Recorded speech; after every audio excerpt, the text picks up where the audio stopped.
நிழல் ஏன் பொருளை விட பெரியதாக இருக்கிறது? பொருள் ஒளி மூலத்திற்கு அருகாமையில் இருக்கும்போது மட்டுமே நிழல் பொருளை விட பெரியதாகத் தெரியும். ஒளி ஒரு புள்ளியில் இருந்து உருவாகி அனைத்து திசைகளிலும் ஆரப்போக்கில் வெளியேறும். ஒரு புள்ளி ஒளி மூலத்தை நாம் கருத்தில் கொள்வோம். ஒளி நேர்கோட்டில் மட்டுமே பயணிக்கும் என்பதால் ஏதேனும் ஒரு பொருளால் அது தடுக்கப்படும்போது ஒரு நிழலை உருவாக்குகிறது.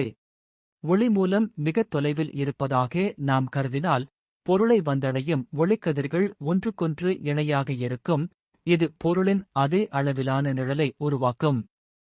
ஒளி மூலம் பொருளுக்கு அருகில் இருந்தால் ஒளி மூலத்தையும் பொருளின் மூலையையும் இணைக்கும் கோடு உருவாக்கும் கோணத்தை விட அதிக கோணத்தில் உமிழப்படும் ஒளிக்கதிர்கள் மட்டுமே தடையின்றிச் செல்லும். எனவே இந்த கோணப்பகுதிக்குள் பயணிக்கும் கதிர்கள் தடையடைவதால் ஒரு பெரிய நிழல் விழுகிறது.